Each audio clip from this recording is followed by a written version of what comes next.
Hi, I'm Michael Smith for Nevada Trails. Time for a very special show. I've got Norris, one of my favorite all-time heroes, and I appreciate you coming by to talk about your latest cabaret. I've never been called a hero before. Well, see, I'm from a lot of small towns, and this town's kind of a town that's kind of growing and things.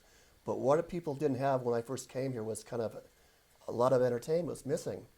And I don't know how long when you started the plays, but I got involved with y'all maybe, I don't know, 2003, 2004, something like that. That's about the time I got involved with Carson Valley Community Theater, was 2004. Yeah, and then I think the first time I was involved with the shoot was 2005 or 2006.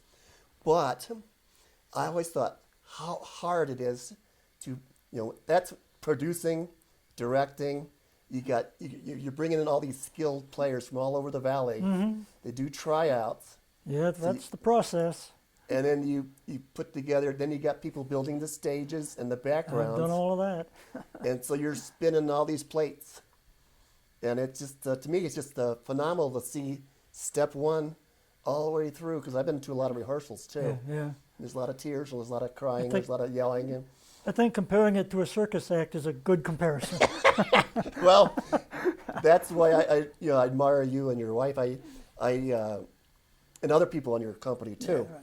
And I just thought, how hard is that to do? And you've been doing it very often for a lot of years. Well, like I said before, I've been involved since 2004. I came to the Valley from the San Francisco Bay Area, actually from Lake Wildwood in California. And that first year we were back here, Margaret and I got involved with the theater group.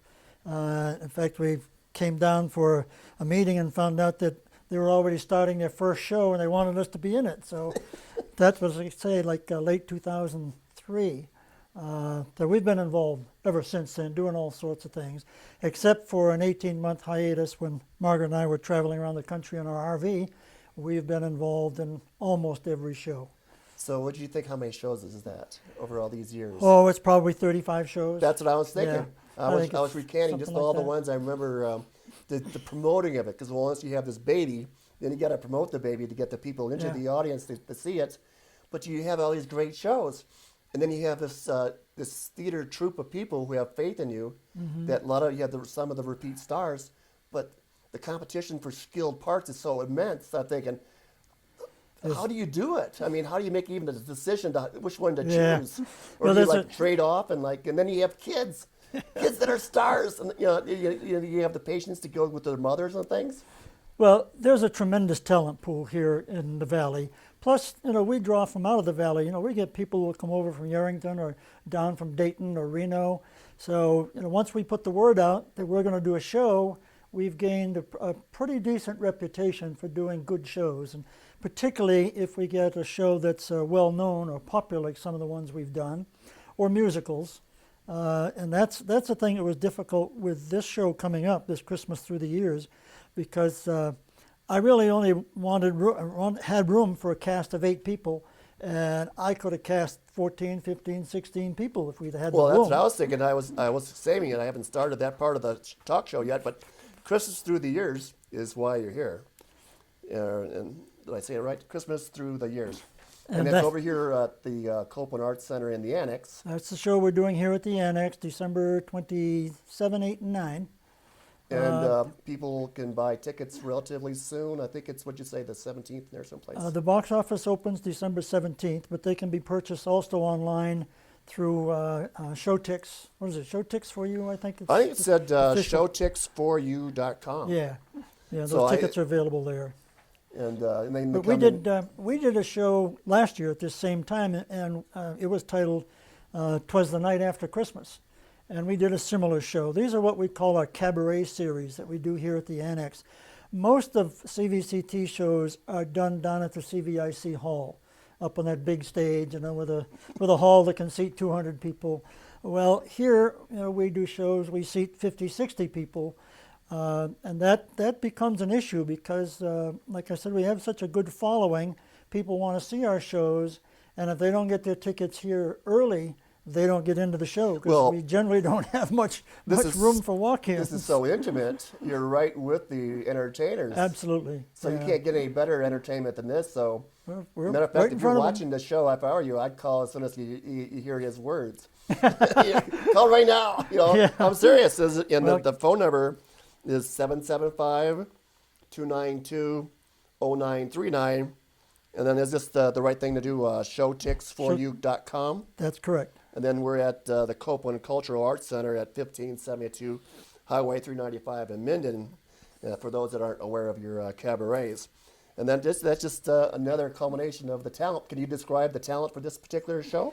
Well, like I say, I've got 8 singers in the show, and they range all the way from basses up to sopranos, and with a lot of altos in between. And that's been the fun part, is trying to match these voices up with the songs that we want to do, because you get permission to do a particular arrangement of a song, and then you've got a particular singer, and lo and behold, they can't sing it in that key. Oh, So we have a really outstanding accompanist, that is actually our musical director. That's Roger Baines, and he's terrific on the piano, and he's terrific with the singers. So he searches around till they figure out what key they want to sing in, and then we tinker with the arrangement, and we get something that goes off pretty good. well, that's So what that's what we've been that was doing. part of one of the things I always admired about your ear was you have so many people doing such a variety of songs. Not only just one or two people, but I remember the first time I was at one of your Broadway shows, you had like 22 or 23 people warming up just doing the warm-up song. And I thought that sounded really cool. Matter of fact, if I can find it at home, I'm going to bring that for the opening of this show. It was really cool. Yeah. And he had all these different ranges. I'm thinking, well, how's he selecting these people for each individual show? Because they had, they each had their kind of their parts. Yeah. And then you had to choose them, and then it wasn't just one part. You'd have 4 or 5 people doing one song, and then sometimes you had like a whole bunch of people doing a song.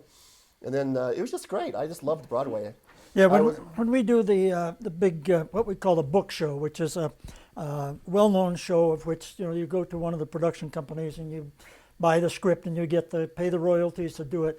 Yeah, we have cast of a dozen, 15, maybe even 20 people. I don't even remember how many we had in the Broadway show you were talking about. That was back in 2005 or 6. It was a while back, but I've done 2 of them. I did one at the Yeah. CVIC, and I did one at the Carson Valley Inn. And Yeah, both of them were good. I have directed 5 musicals for Carson Valley Community Theater, and each one is standalone. There's always something new and different about it. Like with this show, we're trying to do the Christmas Through the Years theme by reaching back over the years and picking some of the top-selling songs for those years. All right. But then we throw in a lot of other stuff because I have my ideas and my cast has their ideas, and so we try to put it all together and meld it together in a decent show. I think we're going to do 30 songs in this show, 5 of which are the ensemble numbers, and then there's some duets and then a whole bunch of solos. So Well, that's really hard because there's so many Christmas songs that I think of in my mind that are so good. there's thousands of them. How would you narrow it down to how many songs? We're going to do 30 songs. 30 songs. How Yeah. long's the show? It's a 2-hour show with a 15-minute intermission. Well, that's a bang for your buck. Yeah, it is. And that's how much is this? Uh, I don't know how much it is, but I'm not sure what. oh, it's $15. I think it's $15. Whoa. Yeah. That's what I was just saying. You come to Carson Valley, you do all this stuff for $15. You can't even beat that. It's a good buy, That's a good- particularly when you hear the talent. I mean, this is just outstanding talent. One of the songs, particularly the opening number that I selected, is not an easy song to sing. Right? It's a song that was written by Elton John, so you can imagine what that's probably like. Wow. And some of these people had never even heard this song before, but they have stepped up and they're doing an outstanding job with a difficult song to sing. I don't And I'm remember just proud Elton of John them. doing a Christmas show. Yeah, he Bernie does. Taupin wrote this song? He does a song, yes, he does a song called Step Into Christmas. Okay. And if the audience wants to go online on YouTube and hear that song, our version isn't going to sound the same as Elton John, No, but it's going to sound pretty darn good. But one of my favorite people is Krista Jenkins, and she's done Oh, yeah, she's in the quite show. a bit for public access with her groups, the bands, and she just did an individual show, and I thought if she was doing a Christmas show, and at her talent level, and then you have like how many more people besides her? There's 7 more. 7 more. Yeah, let me run down the cast for you. Yeah. Krista Jenkins and Lisa Bomarito is in the show. Really? Now, people may have heard the 2 of them in our recent show, Always Patsy, the show about Patsy Cline. That was Lisa and Krista on that show. And then we have Ann Delahaye, who has been on a lot of our CVCT shows. We have Tori. Yeah, Ann is good. Yeah. Yeah, To write Tori. Golly, Tori's last name suddenly escaped me. That's okay, Tori. And she's from up at Lake Tahoe. This is her second show with CVCT. Brianna Radke, young lady, 15 years old, is in the show. And then we have Cedric Williams, we have Robert Miller, and we have Marsh Brodeur, who has not been in one of our open shows before. So we have some of the old timers like Ann and Krista and Lisa, and then we have some newcomers like Marsh and Brianna and the rest of them. And Tori Pauly, finally, her name came to me. Excellent. Well, actually, one of the reasons why I love shooting it when we could put some of the stuff on public TV is like get it out to, we're at Access Sacramento and Access Washoe County, and we get some people that hopefully they can maybe move here and maybe become part of your troop. Got to keep the new blood going, That does because happen. the word gets out. It does. And then one of the things I was saying to you before the show was, you guys are my heroes. And I'm not kidding. Before this show, I kind of flashed back to all the stuff that you've done for the community. Because, what'd you say, 35 plays probably? Something in that neighborhood, yeah. Yeah. So I thought, what can I do to say that I'm not bullshit? No offense. But I called up Jennifer Davidson, and I said, I'd like to nominate you and your wife to a Douglas County Service Award because for being a person of community leader and the things you've done. Thank you. And I thought, well, this is just perfect. So do it before you guys retire because we can't lose you. Maybe we'll keep you for some more years if someone gives you some attention or maybe some money or whatever. So you can call Jennifer Davidson at 775-782-9821, or you can email her at jrdavidson@douglasnv.us, and maybe we can get some support behind this idea of getting you guys some accreditation from the Douglas County. Because I think without you guys, what you've done for people like me to have more community pride, I don't think you even understand it. Mm-hmm. Maybe because you've always been so modest. But I see how large you've been working in that little room over there or back here, and putting all your stuff away, and it's just amazing. Well, I want to acknowledge another individual because you've kind of singled out Margaret and and I know we've been involved for a long time. But if it were not for our current president, who was Lucille Rayo. Well, Lucille's been a star too, and I don't she has I wasn't trying to neglect her, but she's been president several times for this group, and Yeah. she holds it together, and she's just done an outstanding job for about probably 12 to 14 years as well. So the three of us have worked very closely together on all the productions that we've done. And well, I'm sure she wouldn't mind that I nominated you two for the award. no, she wouldn't mind She's it. very selfless. I want to be sure that she gets her own recognition. No, as well. I didn't mean to. I wasn't trying to exclude No, her. I I was just trying to understand. do. I thought your wife was going to be on the show too, so I was going to do you guys first, and then I was going to do her at another time. Well, Margaret is the producer for this show, this Christmas show, which means she's the boss, so I have to toe the line. Are you the director of this show? I'm the director Yeah. of this show, yeah. And she reminds me of that every once in a while. Well, I am the producer. So she makes some decisions that I might not, have come up with the idea myself. But she's been around in theater for a long, long time. So she's got a lot of good ideas of her own. That's their thing. I kind of keep an idea that you guys are open to other people giving their ideas to the group. Oh, absolutely. Because that's why there's so much continuity with you guys as an acting group. Because I can see it from watching from the rehearsals to watching the plays and the flow, and then you kind of you act like you checked your notes afterwards too. Mm-hmm. I don't know. Maybe I'm not, because a lot of times I'll shoot the play 3 or 4 times. Mm-hmm. And then I can see how you've improved the play throughout the flow. Well, And, one of the things people don't realize is what's the old saying that it takes a village. Yeah, a show can take anywhere from 30 to 50 people totally, because it may involve just as much as manning the box office, or maybe working on building a set piece, or painting a flat, or just dozens. Besides just being on stage, as well as the more well-known positions like producers and directors and musical directors and all those things. So it takes a lot of people, ushers for the show and house managers and all that. So we encourage people to get involved. You have a lot of volunteers, and just the advertising and then the promotion to get the flyers out.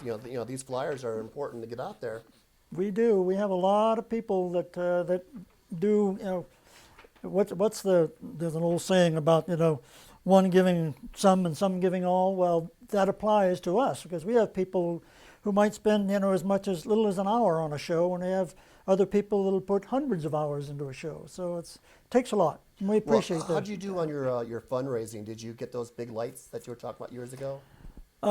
We have purchased some lights. All right, yeah. We've purchased 2 spotlights, which we have, and then we've just recently, within the past year, have purchased some new lights, which we use here at the annex for the cabaret series, because we don't need those big old honking lights that they have out the CVIC hall. People be walking through the glass window, Blind everybody. But traffic accidents outside. yes, in fact, we just recently, the board of directors approved the purchase of some additional lighting for use here at this cabaret series here at the annex. So, well, I think you guys should be getting grants and donations as much as possible.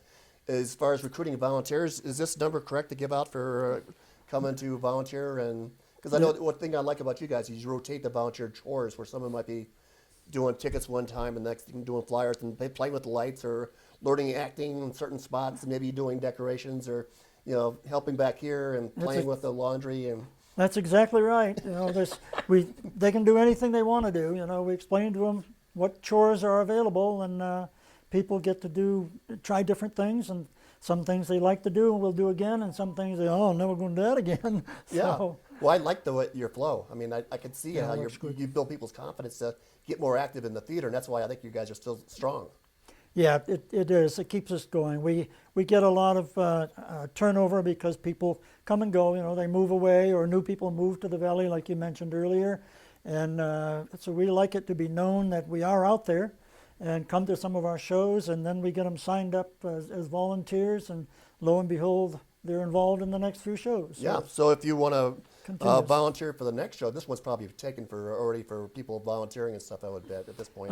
Pretty well. I know Margaret needs a couple of bartenders. I do know that. Yeah. If you're a bartender, if you need a bartender, 775-292-0939, and we do put a little line on the bottles, by the way. Just ask for Margaret. Ask for Margaret. She'll put you to work. We can get you out there working the drinks, because you do need to get a 15-minute break so they can wet their whistle. Yes. Yeah. We keep the bar open at intermission. Well, that's first class. You got to have a little. It's part of a night out. Yes, it is. So I really respect that. Are you going to be doing a show? I think we talked briefly about. You already have some other shows lined up after this show? Yes, we do. In the spring, in March, we're doing a show in conjunction with Douglas High School's drama department. It's called the 25th anniversary of Putnam Spelling Bee. I forget the total official title. Putnam Spelling Bee. Putnam Spelling Bee. So it's a youth show. It's done in conjunction with our youth program, and that's going to be in March. And then we're doing Nonsense 2 in midsummer, June or July, and I know that's a very popular show. We have done a couple of other Nonsense shows. That's very popular. And then I'm not sure what's on the agenda after that, but they're planning shows all the way through 2022. Well, so I really enjoyed that Radio Day show you did a while back. I grew up with radio plays. That show just nailed my button to my head. And then I don't know if you're are up for this, but I'd like to do another show, and you bring in your sound effects, and I think we could have some fun. Maybe have your new your gal that does all the promotions on the show doing this, and you'd be back there, like door opening. Because remember at Radio Days, you were playing with all the sound effects. Yeah, you know I've done that, right? I know you were having fun, but I think it'd be a blast for public TV to have the door crack, thunderstorm, and all that stuff you were doing. That was just wild. As a matter of fact, you broke up the audience because there was like a lull. I don't remember if the lull was on purpose, but you just started dancing and acting kind of wild, and everyone started focusing on you, and you just cracked everybody out. Well, that was probably a total mistake because they're never supposed to focus on the sound effects guy. I know, that's what I thought. You're just chipping in to help out because something happened. We're in fact working on another radio memory show to be done here at the Annex, as part of our cabaret series. Oh, I missed the second one. I was so bummed because that first one, that's just the way I grew up with all these shows. I guess I got the tail end of the big radio days, and I still love listening to the radio at night. And so that was to me, that was pure heaven. It's just pure heaven. Well, I actually grew up in an acting family. That was part Did of. you? Yeah, I was named Michael after Peter Pan. Oh, Yeah, good Michael for and you. John. I'm Michael John Smith. So Michael and John was from Peter Pan. My mom was a star in Peter Pan. Oh, really? She was Peter. And then my sister was Wendy. And then they did the theater group at the local elementary school. So we got the young plays, but then they did the older plays, kind of like your group. And the group was very, very serious, and it was just a lot of fun. Well, how come you've never auditioned for a part in some of our shows? I've had some challenges but if you can't do it, at least you shoot it. So there you go. if I couldn't be in it, I'd promote it because There you go. I hit about 25, and for some reason the wheels kind of came off. So you get out of your skill level, but you still love it. You just forget how much fun it was to be on that hardwood. Matter of fact, it's kind of funny. I was when I first moved to Tahoe, I got a job cleaning the Valhalla, the boathouse. Oh, yes. Yeah. Well, I forgot my theater days. I was cleaning the tape off the stage. Oh, People are hitting their marks, and they're like, Yeah, right. "Where's the stage end at?" You know? where is it? You don't want I to thought about move that. those spike marks. It was just masking tape for their marks. That's it. And I thought, oh boy, did I screw up? I hope I didn't hurt the play. But then when I moved down to Gardnerville, I started coming to you guys' plays. I thought, this is pure heaven. So, and that's why I said I wasn't bullcrapping about the hero thing. I've been watching you for a lot of years, and you are well deserved of anything. And same with Lucille, of a community service award for recognition for your hard work. Because I can't see how people could not support that. Well, that's part of our mission statement for Carson Valley Community Theater is to provide quality entertainment for the residents of Carson Valley. And obviously we do, because they keep flocking to our shows. Well, I think it's so important for Carson Valley. Are you getting grants and Yes, donations? we do. Yes, we do. In fact, one of the grants we have is being used for this Putnam Spelling Bee show. One of the grants that we got will be applied to that show to help with the royalties and the finances. Well, you're a nonprofit, so Yes. so if they don't donate money, you get a nonprofit write-off. That's correct. Yeah. Yeah, yeah. It is a nonprofit organization, and like I say, all of our actors and singers and all the production people, they're all volunteers. Nobody gets paid. Exactly. I think I've built 25 of the sets of the 35 or so sets, or maybe more than that, and I've never been paid a dime. I just do it because I enjoy it. Well, we're at the Copeland Arts Center, and right back in the back room, and we're attached to your. That's We correct. stop. There's a door up there. Going, when do they get some of those sound effects things? You know? Or maybe some of those clothes. I can have some wild clothes on Yes. for the TV show. Our That's what we got to warehouse- do a show with you guys. Yeah, you part of the show and have it some classically like George Washington be wearing a wig or something. I don't know. Yeah. But it's just all fun, and that's just part of it's. See, in today's is a world, fun time. well, one reason I'm so serious about this is people are just crazy right now.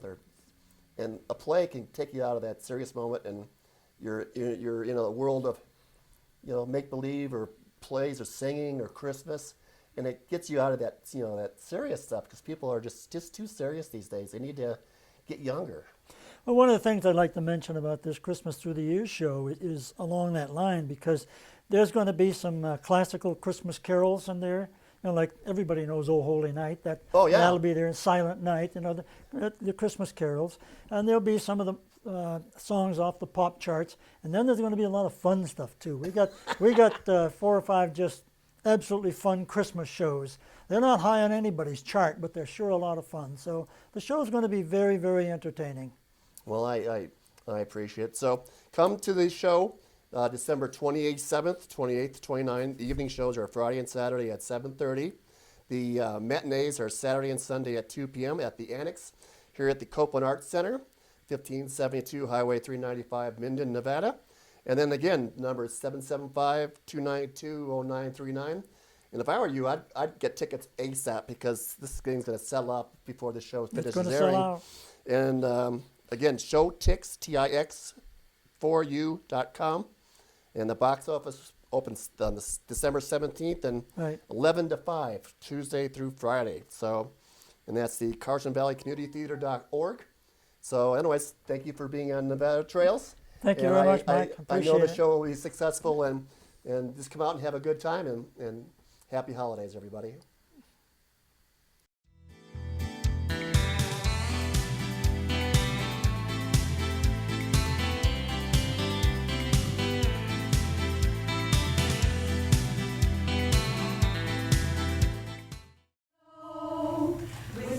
your lively curls and brighter sparkling hair. So halo, everybody, halo. Halo, shampoo, halo. Healthy woman in all my life. Well, what about these fainting spells? You'll recover from those too.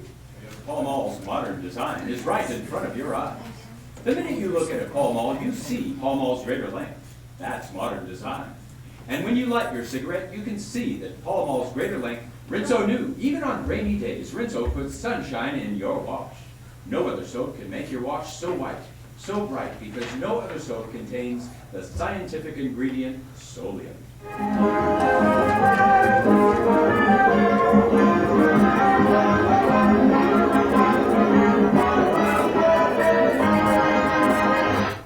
When you walk into a store to make a purchase, whether it's Johnson's wax and hunting knives, dark glasses, beer, and weary wives, full of fun and fancy follies, and plans, like Fibber McGee and Molly.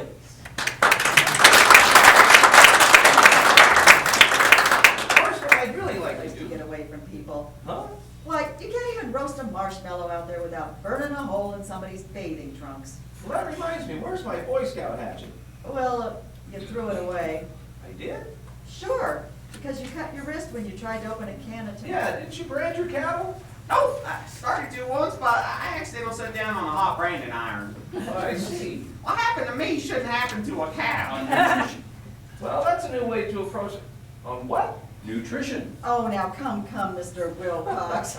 It's a fine product, we know, but even we who love Johnson's wax so dearly wouldn't eat it. Oh, I'm not talking about that. Well, yeah, but that would scare the rabbit away. Well, of course, that's why this is the most humane trap made.